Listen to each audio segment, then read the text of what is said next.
안녕하세요. 오늘의 질문 강국진입니다. 오늘도 선과 모터사이클 관리술의 8장에서 10장에 이르는 내용을 소개해 보겠습니다. 자, 먼저 줄거리 들으시겠습니다. 우리는 마일스 시티에 도달해서 달콤한 휴식을 즐깁니다. 다음날 스테이크를 점심으로 먹을 때 존은 극단주의자들로 몰려서 해고당할 뻔했던 교수들의 이야기를 합니다. 나는 아마 그 중에 하나는 나였을 거라고 말합니다. 몬타나는 매우 보수적인 지역이었기 때문입니다. 나에게 과거의 기억이 조금씩 더 돌아옵니다. 나는 15살에 이미 대학교 1학년을 끝냈던 패드러스였습니다. 생화학을 전공했죠. 하지만 그는 과학적 방법에 대한 고민 때문에 방황했고 3학년에는 학업에 집중하지 않는다는 이유로 제적당합니다. 이렇게 그 소설적 줄거리는 비교적 짧게 진행됩니다. 그리고 좀 개념적인 이야기를 많이 하는데요. 여기서 이제 그 소개하고 있는 여러 얘기 중에서 핵심적인 것을 먼저 하나 말씀드리면 그것은 바로 이렇게 말씀드릴 수 있을 것 같습니다. 합리성은 실제 세계를 대상으로 하는 것이 아니라 인간이 만든 개념들과 그 개념들의 집합인 시스템을 대상으로 하는 것이다. 아마 여러분은 이미 이런 얘기를 들어본 적이 있으실지도 모릅니다. 왜냐하면 요새는 이런 얘기가 이미 여러 번 반복되거든요. 개념이라는 건 이런 거죠. 우리가 예를 들어서 원이 있어요. 기하학에서 원이 있죠. 그리고 우리가 달을 봅니다. 둥근 달도 동그랗죠. 그래서 우리는 어떻게 말하냐면 저 달은 원과 같다. 이렇게 말을 한다는 겁니다. 그러나 사실은 기하학적인 의미에서 말하는 원은 실제는 존재하지 않습니다. 우리는 실제를 그 개념으로 근사하고 있는 것이죠. 그런데 우리가 논리적인 그 사고를 전개할 때는 그래서 우리는 실제에 대해서 생각한다고 생각하지만 사실은 그게 착각이라는 겁니다. 우리가 논리적인 사고를 하고 합리적인 사고를 한다는 것은 실제에 대한 사고가 아니고 우리가 만들어낸 개념들을 가지고 전개를 하는 거라는 겁니다. 그 대표적인 예가 여러 가지가 있지만 그 예 중에 하나가 이제 유클리드 기하학인데 이건 책에는 나오지 않은 얘기지만은 이것도 뭐 유명한 얘기입니다. 예를 들어서 우리는 보통 그런 착각을 하죠. 이제 우리가 이제 뭐 집을 짓는다든지 뭐 그럴 때 사각형을 그리고 삼각형을 그리고 원도 그립니다. 그래서 우리는 기하학이 현실에 대한 학문이라고 생각하죠. 하지만 그 사실은 그렇지 않고요. 이 기하학 혹은 우리가 흔히 알고 있는 유클리드 기하학은 실제 세계에 대한 학문이 아니고 실제 세계와 매우 유사한 수학 체계라는 거예요. 엄밀하게 말하면 둘이 같아야 될 이유가 없어요. 그런데 차이는 뭐냐 하면 수학에서는 모든 개념들이 엄밀한 정의를 가지죠. 확실한 정의를 가집니다. 이 책에 보면은 이 모터사이클의 부품 얘기를 하면서 이 저자가 이 부품들이 굉장히 엄밀하다, 정밀한 부품이다라는 얘기를 많이 하죠. 이 정밀성을 강조하는 이유는 사실은 논리적 사고는 엄격한 정의를 가진 개념들을 쌓아나가는 것이거든요. 그래서 그런 것들은 개념을 전개하는 것이지 실제를 하는 건 아니다 이거죠. 실제는 엄밀히 말해서 정의가 없습니다. 다만 우리는 그것과 가능한 한 가까운 개념을 가지고 논리적인 사고를 전개해 나가는 것이죠. 이 차이가 아주 작다면 그 미묘한 차이를 굳이 따져야 하는가? 사실은 그 미묘한 차이를 우리가 몰라도 큰 문제가 생기지 않을 때가 많습니다. 그래서 많은 사람들이 실제와 개념을 구분하지 못하는 잘못을 저지릅니다. 그런데 이런 사소한 차이가 어떨 때는 아무 문제가 없지만 어떨 때는 큰 문제를 일으키죠. 바로 그 큰 문제라는 것이 바로 이 책에서 논하고 있는 가치야, 가치평가 같은 문제에서 그런데 그건 나중에 나오는 것이고 그래서 여기서 다시 한번 기억해야 될 것은 우리의 합리적 사고 혹은 고전적 사고라는 것은 실제 세계를 대상으로 하는 것이 아니라 인간이 만든 개념들과 그 개념들을 조립해서 만든 시스템을 대상으로 한다는 거라는 거죠. 그래서 과연 고전적 사고를 하는 사람의 어떤 사고방식은 어떤 것인가? 예를 들어서 모터사이클을 점검하는 일을 생각해 봅시다. 우리가 이걸 겉으로 볼 때는 우리가 철이나 혹은 뭐 타이어로 된 어떤 물건을 만지는 것 같지만 사실은 모터사이클을 관리할 때, 그 수리를 할 때 수리공은 여러 가지 추론을 하는 겁니다. 그래서 이 고전적 사고가 수리공의 일의 대부분입니다. 수리공은 이 모터사이클을 볼 때 그걸 물질로 보는 것이 아니라 그것이 가진 논리적 구조, 시스템을 봅니다. 그래서 그것이 잘못되어 있다면 어느 부분이 잘못되어 있는가에 대해서 개념적으로 이해하고 개념적으로 추론을 하는 것이죠. 그래서 고전적 사고를 하는 사람에게 있어서 모터사이클은 물질이기 이전에 하나의 개념적인 시스템인 겁니다. 과학자도 기본적으로는 똑같은 일을 합니다. 과학자는 모터사이클을 점검하거나 관찰하는 대신에 세상을 관찰하죠. 일단 과학자는 이 세상이 일종의 시스템이라고 전제를 하는 겁니다.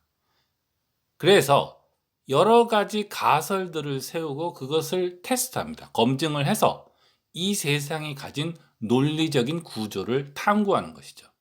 그것이 바로 과학자가 고전적 사고 혹은 과학적 사고를 통해서 이 세상의 구조를 탐구하는 방식인 겁니다. 그러니까 이 주인공도 원래는 그 생화학을 했던 과학도이니까 이런 일을 하려고 했다는 거죠. 그런데 이 사람이 실제로 대학에 들어가서 실험이라는 걸 하고 가설을 세우고 검증을 하는 일을 하면서 생각을 해보니까 이 과학적 방법에는 뭔가 문제가 있다는 생각이 든 거죠.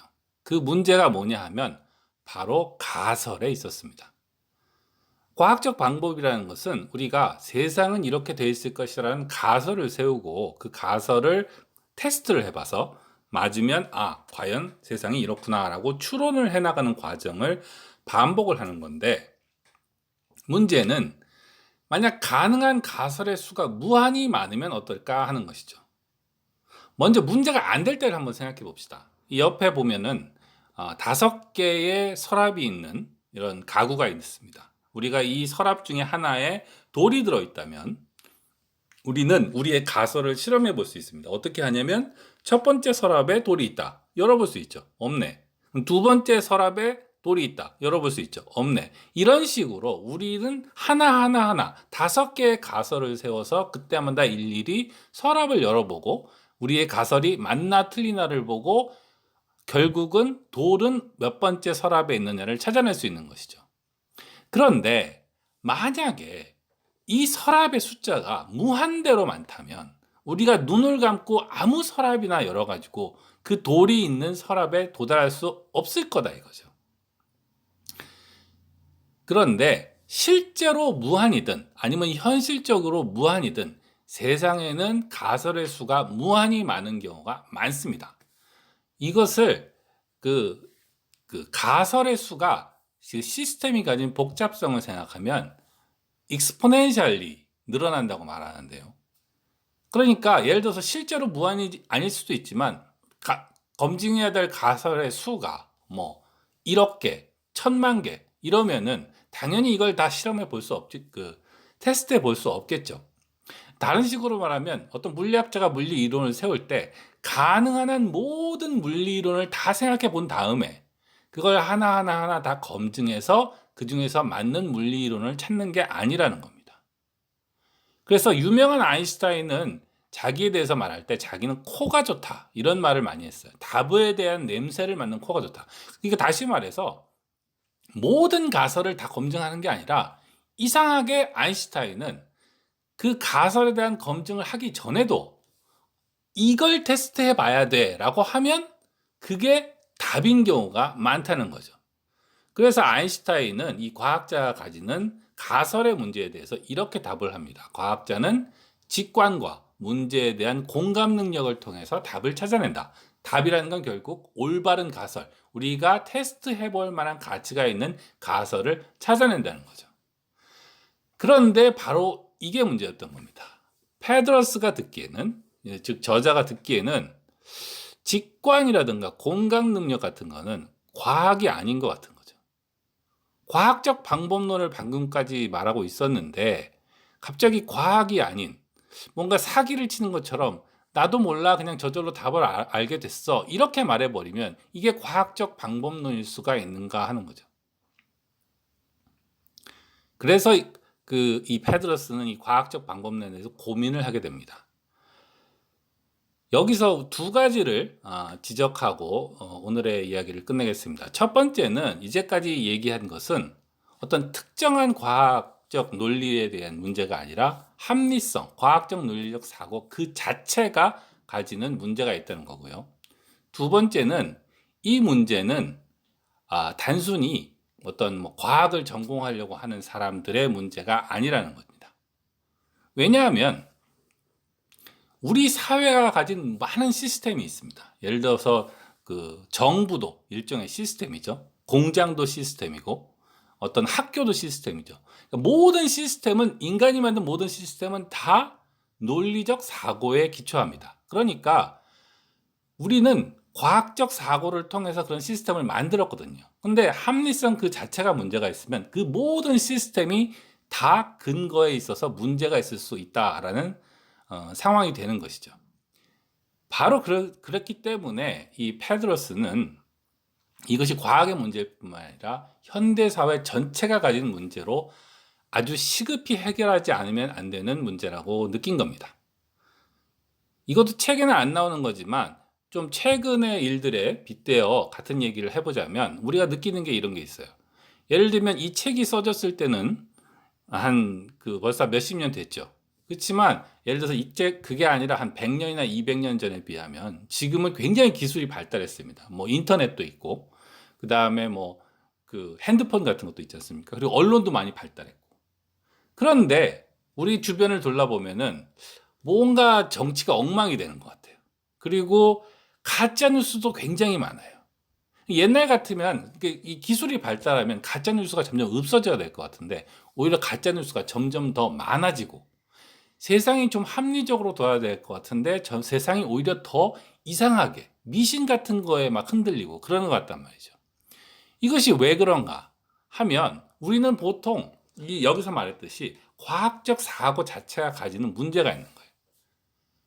우리는 어떤 진실 여부를 따질 수 있는 주장을 할 수 있죠. 근데 주장의 숫자가 그 주장들을 검증해낼 수 있는 속력을 훨씬 능가해서 터져 나오면 그것들을 다 검증할 수가 없게 되니까 결국은 음모론 같은 것이 마구 터져 나오는 거예요. 그러면 우리는 기술이 발달한 시대를 살고 있지만 결국은 그걸 검증해낼 수 없고 사람들은 그것이 틀렸다고 증명 못하는 것 같으니까 맞는 것 같은데 이런 식으로 그런 얘기에도 흔들리게 되는 겁니다. 이것만 봐도 이 저자가 말하는 이 문제가 과거에 있었던 어떤 문제, 이미 기술이 발전되거나 어떤 그 논리적 사고가 발전해서 해결된 문제가 아니라 지금도 있는 문제고 어떤 의미는 지금도 더 심해지고 있는 그런 문제라고 말할 수 있겠습니다. 자, 오늘은 8, 9, 10장의 내용과 거기서 그 저자가 설명한 개념적인 내용에 대해서 약간 설명을 덧붙여 봤습니다. 오늘 여기까지 하겠습니다. 안녕히 계세요. 강국진이었습니다.